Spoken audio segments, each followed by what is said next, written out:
السلام علیکم۔ میرا نام دلفریب رکھا گیا تھا۔ یہ نام مجھے یوں ہی نہیں دیا گیا۔ میں اپنے گاؤں کی سب سے حسین لڑکی تھی۔ ہمارے گاؤں کے بارے میں بھی کچھ عجیب و غریب قسم کی باتیں مشہور تھیں۔ کہا جاتا تھا کہ یہاں پر کوئی بھی خوبصورت لڑکی اگر پیدا ہو جائے تو وہ زندہ نہیں رہتی۔ میرے بابا اس بات پر بہت ہنستے تھے اور کہتے تھے کہ لگتا ہے آج تک یہاں کوئی خوبصورت لڑکی پیدا ہوئی ہی نہیں، اس لیے اس طرح کی باتیں بنائی گئی ہیں۔ کیونکہ خیر سے میری عمر 16 سال ہو گئی تھی اور مجھے کچھ بھی نہ ہوا تھا، لیکن امی ان باتوں کو بہت زیادہ مانتی تھیں، اس لیے مجھے گھر سے باہر نکلنے نہیں دیتی تھیں۔ وہ کہتی تھیں کہ اگر تم گھر سے باہر نکلیں تو تمہیں نظر لگ جائے گی، اور نظر تو انسان کو قبر میں ڈال کر آتی ہے۔ میں واقعی بہت زیادہ حسین تھی۔ میرے لمبے سنہرے بال تھے۔ لوگوں کے بال کالے ہوتے ہیں لیکن میرے بال گولڈن کلر کے تھے۔ نیلی آنکھیں تھیں جو کہ میں نے زندگی میں بہت کم لوگوں کی دیکھی تھیں، اور سفید تو میں اتنی تھی کہ واقعی اگر مجھے کوئی ہاتھ لگاتا تو میلی ہو جاتی تھی۔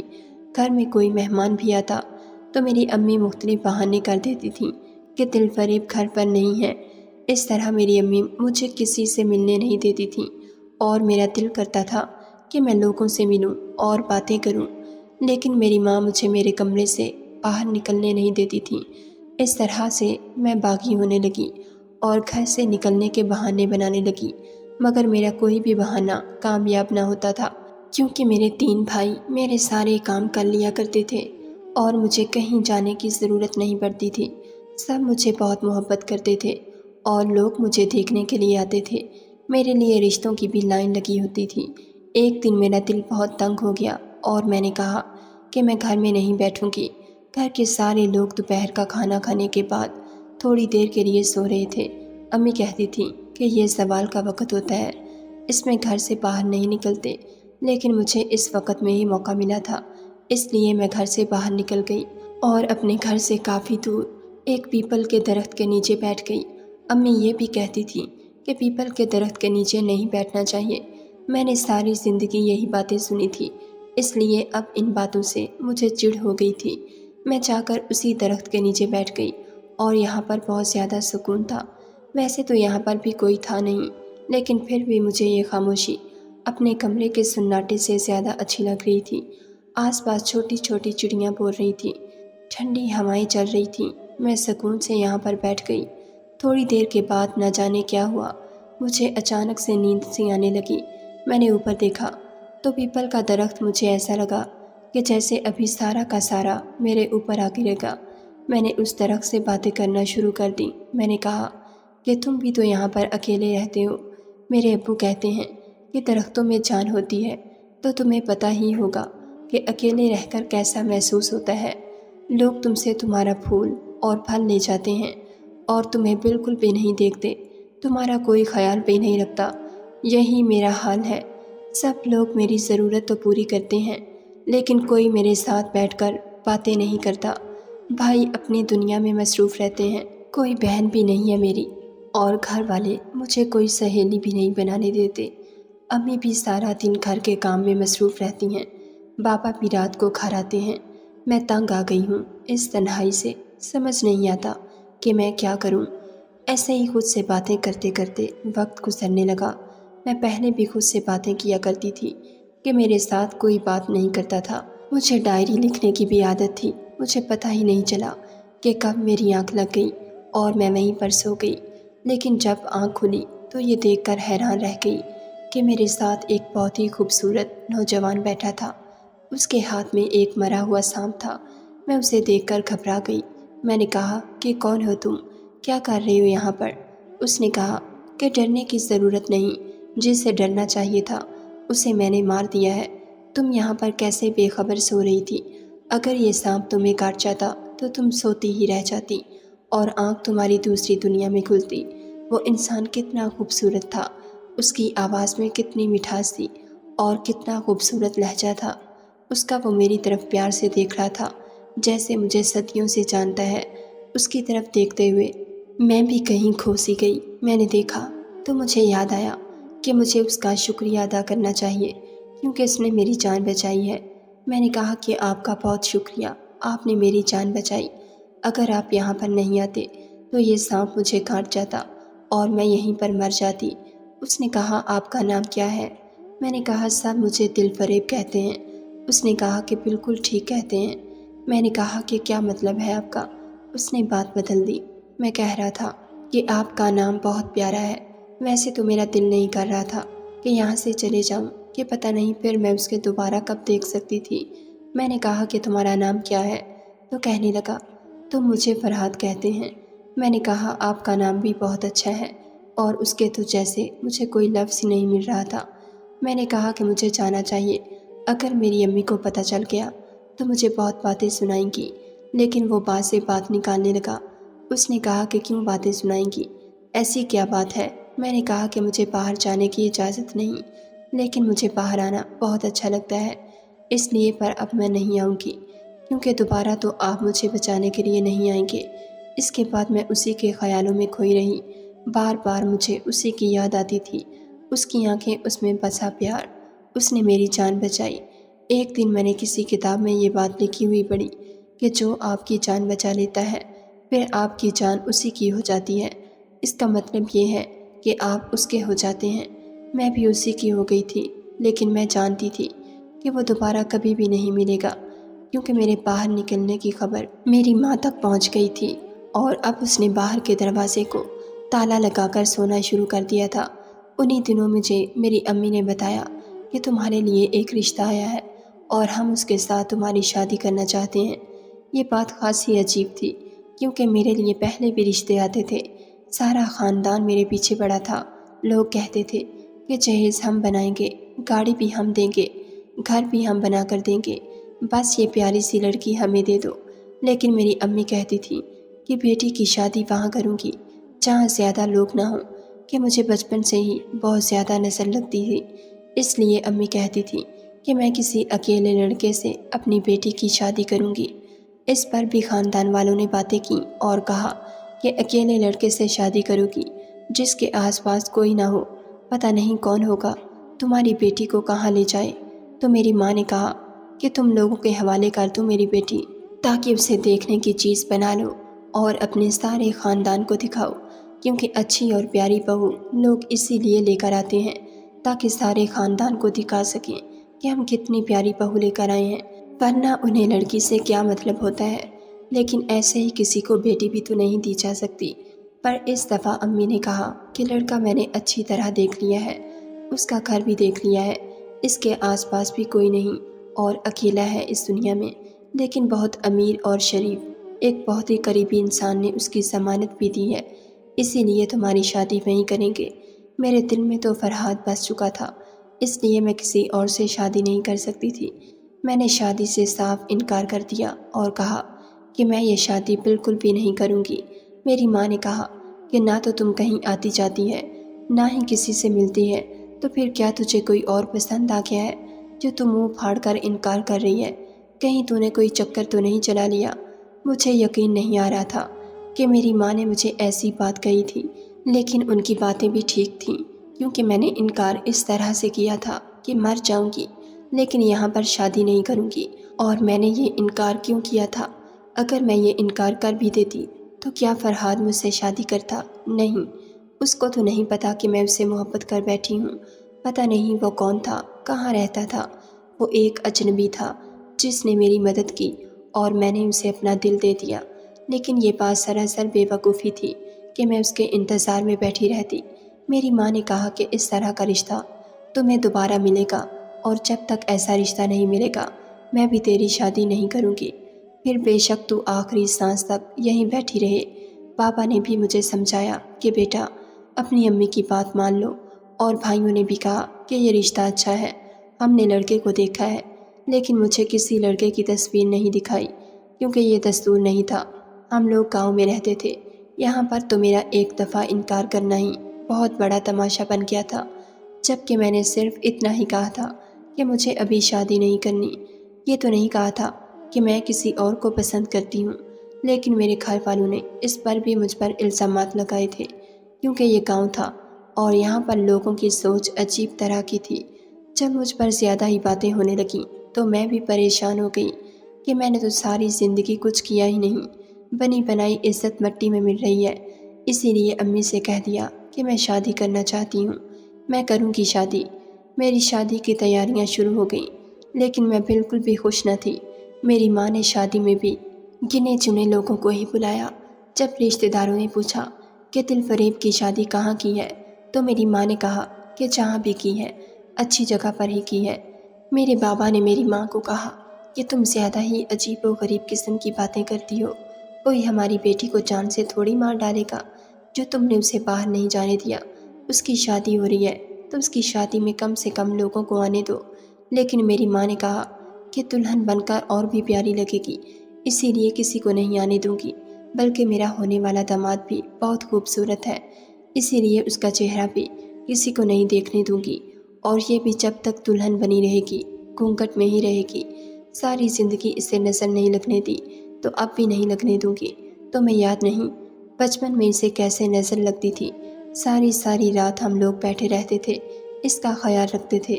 اولاد کو کچھ ہو جائے تو ماں باپ ہی ذلیل ہوتے ہیں اور کسی کو کوئی فرق نہیں پڑتا۔ میری شادی پر بھی عجیب طرح کا ماحول تھا۔ امی کسی کو دلہن کے پاس جانے کی اجازت بھی نہیں دے رہی تھی۔ میں بھی گھونگھٹ میں تھی اور میرے دولہے کو بھی بہت موٹا سہرا پہنایا گیا تھا، جس میں سے اس کا چہرہ دکھائی نہیں دے رہا تھا۔ مجھے اسے دیکھنے کا شوق بھی نہیں تھا، لیکن امی نے کہا تھا کہ بہت خوبصورت ہے، اسی لیے میں اسے دیکھنا چاہتی تھی کہ ذرا میں بھی تو دیکھوں امی جسے خوبصورت کہہ رہی ہیں وہ کیسا ہے۔ میں سوچنے لگی کہ اگر میری شادی فرحات سے ہو رہی ہوتی تو اس وقت میں کتنی خوش ہوتی، لیکن کیا یہ ایسے ہی بے وفائی نہیں تھی کہ شادی میری کسی اور سے ہو رہی تھی اور سوچ میں فرحات کے بارے میں رہی تھی؟ لیکن میں وفا کیوں کرتی؟ یہ میری پسندیدہ شخصیت تو نہیں تھا۔ اس کا نام اسلم تھا، اس کا نام بھی مجھے پسند نہیں آیا، اور فرحات کا تو نام ہی اتنا خوبصورت تھا کہ جس کو میں بار بار سننا چاہتی تھی، اسے پکارنا چاہتی تھی، لیکن میری زندگی برباد ہو رہی تھی اور میں کچھ نہیں کر سکتی تھی۔ میری شادی بھی ہو گئی اور اس لڑکے کے ساتھ ویسے بھی کوئی نہیں تھا۔ وہ مجھے رخصت کر کے سیدھا اپنے گھر ہی لے گیا تھا۔ حیرانی کی بات یہ تھی کہ اس نے راستے میں بھی صحرا نہیں اٹھایا تھا۔ میں نے بھی ایسی کوئی بات نہیں کی۔ میرے شوہر کا گھر واقعی بہت خوبصورت تھا، بالکل محل جیسا۔ یہ گھر نہیں تھا، یہ بنگلہ بھی نہیں تھا، تو واقعی محل تھا، لیکن اس وقت مجھے کوئی بھی بات خوش نہیں کر سکتی تھی۔ انسان نے گھر کو گلے نہیں لگانا ہوتا، انسان کے ساتھ رہنا ہوتا ہے، اور اگر انسان اس کی پسند کا نہ ہو تو زندگی ویسے ہی برباد ہو جاتی ہے۔ میں دلہن بنی اپنے کمرہ عروسی میں بیٹھی تھی۔ جب میرا شوہر آیا تو میں نے پہلے ہی سوچ لیا تھا کہ مجھے اس سے کیا کہنا ہے۔ میں نے صاف کہہ دیا کہ وہ مجھ سے دور رہے کیونکہ میں کسی اور کو پسند کرتی ہوں۔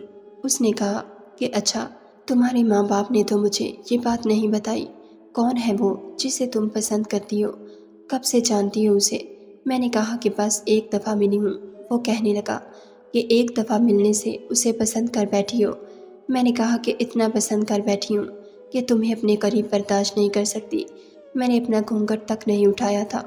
تھوڑی دیر خاموشی چھائی رہی اور پھر شوہر نے یہ الفاظ بولے کہ تم بھی تو یہاں پر اکیلے رہتے ہو۔ میرے ابو کہتے ہیں کہ درختوں میں جان ہوتی ہے، تمہیں پتہ ہی ہوگا کہ اکیلے رہ کر کیسا محسوس ہوتا ہے۔ لوگ تم سے تمہارا پھول اور پھل لے جاتے ہیں اور تمہیں بالکل بھی نہیں دیکھتے، تمہارا کوئی خیال بھی نہیں رکھتا۔ یہی میرا حال ہے۔ سب لوگ میری ضرورت تو پوری کرتے ہیں، لیکن کوئی میرے ساتھ بیٹھ کر بات نہیں کرتا۔ بھائی اپنی دنیا میں مصروف رہتے ہیں، کوئی بہن بھی نہیں ہے میری، اور گھر والے مجھے کوئی سہیلی بھی نہیں بنانے دیتے۔ امی بھی سارا دن گھر کے کام کرتی رہتی ہیں، بابا بھی رات کو گھر آتے ہیں۔ میں تنگ آ گئی ہوں اس تنہائی سے، سمجھ نہیں آتا کہ میں کیا کروں۔ میں نے ایک جھٹکے سے گھونگھٹ اٹھایا اور سامنے کا منظر دیکھ کر حیران رہ گئی۔ میرے شوہر نے بھی ابھی تک صحرا پہن رکھا تھا۔ میں نے کہا کہ تمہیں ان ساری باتوں کے بارے میں کیسے پتہ چلا؟ یہ باتیں تو میں نے ایک درخت سے کی تھیں۔ اس کا مطلب کہ تم وہ ساری باتیں سن رہے تھے، تم وہیں پہ کہیں چھپے ہوئے تھے۔ اس نے کہا کہ ذرا غور کرو، کیا اس دن وہاں پر کوئی انسان موجود تھا؟ میں نے اپنی یادداشت پر غور کیا تو مجھے یاد آیا کہ آس پاس کوئی بھی نہیں تھا، وہ علاقہ بالکل سنسان تھا۔ مجھے کسی کی موجودگی کا احساس نہ ہوا تھا۔ پھر یہ ساری باتیں اسے کیسے پتہ چلیں؟ میں بری طرح گھبرا گئی تھی، مجھے سمجھ نہیں آ رہا تھا کہ کیا ہو رہا ہے۔ میرے سامنے جو یہ شخص بیٹھا تھا وہ کون تھا؟ جب سے میں اس گھر میں آئی تھی اس گھر سے عجیب و غریب قسم کی خوشبو کیوں آ رہی تھی؟ ایسی خوشبو جو مجھے مدہوش کر رہی تھی۔ اس نے کہا کہ نہیں، تم نے یہ باتیں مجھ سے کی تھیں کیونکہ میں اسی درخت پر رہتا تھا۔ اچانک سے ایک سرد لہر میرے پورے وجود میں دوڑ گئی اور جب سامنے بیٹھے شخص نے صحرا اٹھایا تو میں حیران رہ گئی۔ وہ کوئی اور نہیں فرحات تھا۔ میں بے ہوش ہو گئی۔ تھوڑی دیر بعد مجھے ہوش آیا تو فرحات ہی میرے سامنے بیٹھا تھا۔ لیکن یہ کیسے ہو سکتا ہے؟ وہ میرا دلہا بن کر میرے سامنے کیسے بیٹھا تھا؟ اسے یہ معلوم نہیں تھا کہ میں اس کے ساتھ شادی کرنا چاہتی ہوں، اور پھر اس نے یہ کیوں کہا کہ میں اس درخت پر رہتا تھا؟ اور فرحات نے میرا ہاتھ پکڑنا چاہا تو میں نے اپنا ہاتھ پیچھے کر لیا اور کہا کہ کون ہو تم؟ میں پوری طرح ڈر گئی تھی۔ میں ایک جن زادہ ہوں جو اس پیپل کے درخت پر کئی سالوں سے رہتا ہوں۔ اس دن جب تم یہ باتیں میری طرف دیکھ کر رہی تھی تو میں تمہیں دیکھ رہا تھا۔ مجھے تم سے اسی وقت عشق ہو گیا تھا۔ پھر تمہارے سامنے ایک سانپ کو دیکھا تو تمہاری جان بچانا میرا فرض تھا۔ اس کے بعد سے میں نے تمہیں اپنے لیے پسند کر لیا تھا۔ جب تم اکیلے میں بیٹھ کر مجھے یاد کرتی تھی، میرے بارے میں باتیں کرتی تھی، تم نے شادی کے لیے انکار کیا۔ میں وہ سب کچھ دیکھ رہا تھا۔ میں تم سے شادی کرنے کے لیے آیا تھا۔ میں نے سارے انتظامات کیے تھے۔ تمہاری ماں کو اپنے اشاروں پر نچانا میرے لیے کوئی مشکل بات نہ تھی۔ یہ میرا محل ہے۔ میں ایک جن زادہ ہوں اور آج تم میری بیوی ہو۔ اب تم اسی گھر میں میرے ساتھ رہو گی اور ہم لوگ ایک ساتھ ایک دوسرے کے لیے خوشیوں کے انتظام کریں گے۔ میں بری طرح حیران رہ گئی تھی۔ مجھے سمجھ میں نہیں آ رہا تھا کہ میں کیا جواب دوں۔ میں نے فرحات کو کہا، کیا یہ تم ہی ہو؟ تم ہی ہو؟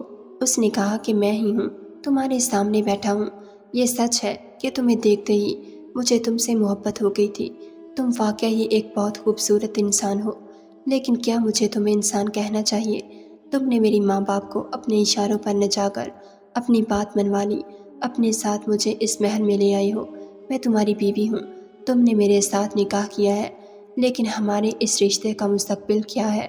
تم جن زادے ہو اور میں ایک انسان ہوں۔ تمہیں نہیں لگتا کہ تم نے اپنی دنیا کے اصولوں کو بھی توڑا ہے اور میرے معاشرے کے اصولوں کو بھی؟ کل میرے ماں باپ مجھ سے ملنے کے لیے آئیں گے تو کیا پتہ نہیں چلے گا انہیں؟ فرحات نے کہا کہ اب تم سے ملنے کے لیے کوئی نہیں آئے گا۔ میں یہ سن کر حیران رہ گئی۔ میں نے کہا کیوں؟ جس طرح میں نے ان سے اپنی بات منوائی وہ یہ سوچنے پر مجبور ہی نہیں ہوئے کہ یہ لڑکا کون ہے، اس کے ماں باپ کہاں ہیں۔ تمہاری ماں تو کہیں بھی تمہارا رشتہ کرنا نہیں چاہتی تھی، اس نے فوراً ہاں کر دی۔ اسی طرح اب وہ تمہارے بارے میں سوچیں گے ہی نہیں۔ سمجھو کہ وہ یہ بھول جائیں گے کہ ان کی کوئی بیٹی ہے جس کی انہوں نے شادی کی ہے، اور باقی لوگوں کو بھی سنبھال لوں گا۔ اب ہمیں تنگ کرنے کے لیے یہاں پر کوئی نہیں آئے گا، صرف ہم اور ہماری خوشیاں ہوگی۔ میں اس کی بات سن کر حیران رہ گئی کہ میرے ماں باپ مجھے بھول جائیں گے۔ تمہارا نام جس نے بھی رکھا ہے بہت خوبصورت رکھا ہے۔ تم واقعی دل فریب ہو۔ مجھے تمہیں دیکھتے ہی تم سے عشق ہو گیا۔ دل فریب میری عمر 100 سال ہے۔ میں نے بہت چہرے دیکھے ہیں لیکن تم جیسا کوئی نہیں دیکھا۔ تم تو کسی مردے کے دل میں بھی خواہش جگا سکتی ہو، میں تو پھر بھی ایک جن زادہ ہوں۔ بہت عشق کرتا ہوں تم سے۔ اپنی ساری زندگی اب تمہارے ساتھ گزارنا چاہتا ہوں۔ تمہیں دنیا کی ہر خوشی لا کر دوں گا۔ میں اس درخت پر بلا وجہ مکین نہیں تھا، مجھے وہاں پر قید کیا گیا تھا، لیکن اب مجھے کسی کی پرواہ نہیں۔ تم میرے ساتھ ہو تو میں کچھ بھی کر سکتا ہوں۔ فرحات نے میرا ہاتھ تھام کر میرے ہاتھ میں سونے کی چوڑیاں پہنا دیں۔ اس نے میری دونوں کلائیوں کو سونے کی چوڑیوں سے بھر دیا تھا۔ اس نے کہا کہ ابھی دیکھو آگے آگے کیا ہوتا ہے۔ تم جو مانگو گی وہ تمہارے قدموں میں ہوگا۔ محبت اور کچھ نہیں دیکھتی، میں نے بھی اور کچھ نہیں دیکھا، سب کچھ بھول گئی اور اس رشتے کو قبول کر لیا۔ فرحات کا دل سے شکریہ بھی ادا کیا کہ اس نے مجھے بچا لیا، اور اس نے کہا کہ تم نے بنا دیکھے مجھ سے وفا نبھائی ہے، اسی لیے مجھے یقین ہے کہ مجھے کبھی پچھتانا نہیں پڑے گا، جبکہ میرے لیے یہ قدم بہت بڑا تھا اور اس کے بہت برے نتائج بھی ہو سکتے تھے۔ میں ہمیشہ تمہارے ساتھ رہوں گا، تمہارا ساتھ دوں گا اور سب ٹھیک ہو جائے گا۔ ہم لوگ ایک ساتھ بہت خوش تھے۔ اگلا دن میری زندگی کا سب سے اچھا دن تھا۔ یہ گھر میرا تھا اور فرحات کے لیے کوئی بھی چیز اس گھر میں لانا مشکل نہیں تھا۔ اس نے کہا کہ میں جس طرح تم اس گھر کو سجانا چاہتی ہو سجاؤ، جو کچھ تمہیں چاہیے میں لا کر دوں گا۔ پر ہماری زندگی عام لوگوں سے تھوڑی سی مختلف ہوگی اور تمہیں میرے ساتھ اسی طرح جینا ہوگا۔ میں نے فخر سے کہا کہ اگر مجھے تمہاری محبت مل گئی ہے تو پھر مجھے کسی بات کی پرواہ نہیں، کیونکہ جینے کے لیے محبت ہی سب سے زیادہ ضروری ہوتی ہے۔ ایسی میری سوچ تھی، مجھے ایسا لگتا تھا، اسی لیے میں نے یہی کہا۔ ہم ساتھ تھے اور ہم خوش تھے۔ فرحات نے کسی بھی طرح دل فریب کو حاصل تو کر لیا تھا اور دل فریب بھی فرحات کی زندگی میں آ کر بہت خوش تھی، پر ابھی اسے نہیں پتا تھا کہ آگے کیا ہونے والا تھا، کیونکہ اس محل کا ایک راز بھی تھا جو فرحات دل فریب سے چھپا رہا تھا۔ کہانی کا دوسرا پارٹ جلد ہی آپ کے سامنے پیش کیا جائے گا۔ ناظرین، اگر آپ کو ہماری ویڈیو پسند آئی ہے تو لائک ضرور کیجیے اور ایسی مزید ویڈیوز دیکھنے کے لیے ہمارے چینل کو سبسکرائب کر لیجیے۔